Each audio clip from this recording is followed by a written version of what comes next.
Hostel में खाना नहीं बना तो बिन बुलाए पहुंच गया शादी में ये शख्स। दूल्हे ने कह दी ऐसी बात कि लोगों को दिल जीत लिया। सही बात है, ये कहानी उन हजारों युवक की है जो हॉस्टल में रह के पढ़ाई करते हैं।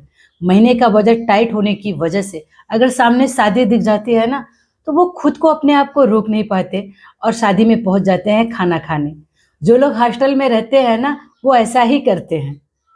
लेकिन सोचने वाली बात यह है दोस्तों, कहानी में ट्विस्ट तब आता है जब वो शख्स सीधे दूल्हे के पास जाकर बैठ जाता है। तो हम आए हुए हैं एक भैया के शादी में। हमको पता नहीं था चूंकि कि इनका शादी में हम आए हैं। और हमको पता नहीं आपका नाम क्या है, घर कहाँ है। सही। हम हॉस्टल में रहते हैं, हमको भूख लगा था। अच्छा, हम आ गए यहाँ पे खाने। आपको कोई दिक्कत?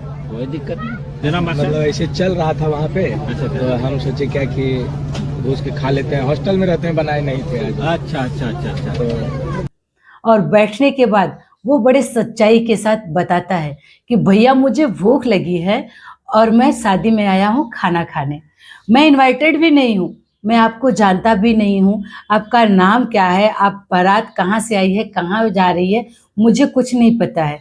लेकिन इतना पता है कि मुझे भूख लगी थी और मैं आ गया खाना खाने के लिए। दूल्हे ने बड़े प्यार से हंसते हुए कहा कि कोई बात नहीं है, आप शादी में आए हो तो खा के ही जाना। सही बात है दोस्तों, आज के इस मतलबी दुनिया में ना लोग अपनों से ही मुंह फेर लेते हैं। देखते हैं कि अगर सामने से आ रहा है ना, तो कहेंगे अरे अरे साइड हो जाओ, अभी आएंगे तो चाय नाश्ता पानी देना पड़ेगा। वहाँ पे दूल्हे ने जो ऐसा किया है ना, सबको दिल छू देने वाली बात है, हकीकत है। अगर कोई आपसे अपने दिल की बात कह रहा है और आपसे सच्चाई नहीं छुपा रहा है, सच्चाई से बता रहा है, तो आपका फर्ज यही बनता है कि आप उसे डांटो ना, बल्कि प्यार से उसके साथ पेश आओ, ताकि वो कोई भी बात हो आगे चलकर वो आपसे बेझिझक होकर खुल के बातें कर सकता है। अगर यहीं पे दूल्हे ने डांट दिया होता और धुतकार के भगा दिया होता, कहता कि कौन हो, मैं आपको जानता नहीं हूँ और फिर मेरी शादी में बिन बुलाए कैसे आ गए, तो शायद ये लड़का कभी भी अपने दिल की बात किसी से कह नहीं सकता। कहने से पहले 100 बार सोचता, अगर मैं अपने दिल की बात कहूँगी तो मुझे वही बेइज्जती महसूस होगी। तो इस कहानी से हमें तो ये सीख मिली है दोस्तों, अगर कोई अपने दिल की बात बिना छुपाए आपसे कह रहा है, तो आपका फर्ज भी बनता है कि उसकी बात सुनो और उसको थोड़ा सपोर्ट करो, ना कि इस तरह से उसकी बेइज्जती करके निकालो। दूल्हे ने जो किया वो सही किया। इतना भी नहीं कहा दूल्हे ने ये भी कहा कि आप खाना खा के जाओ और अपने दोस्तों को भी लाओ, हो सके तो पार्सल लेके जाओ।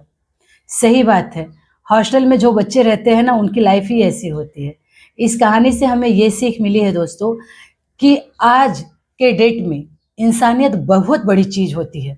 पैसे मायने नहीं रखता, आप कितने भी बड़े धनवान क्यों न हो। अगर आपके दरवाजे पे कोई आकर कह दे कि मुझे भूख लगी है, मुझे खाना खिला दो, अगर आप उसे धक्के मार के वहाँ से भगा देते हो ना, तो वो पैसा आपके किसी काम नहीं आएगा। स्टेटस बड़ा नहीं होता, इंसानियत बड़ी होती है। अगर भूखे को खाना खिला दो, प्यासे को पानी पिला दो, तो सबसे बड़ी धन दौलत वही है, इंसानियत। तो इंसानियत दिखाओ इस दूल्हे की तरह। राधे कृष्णा।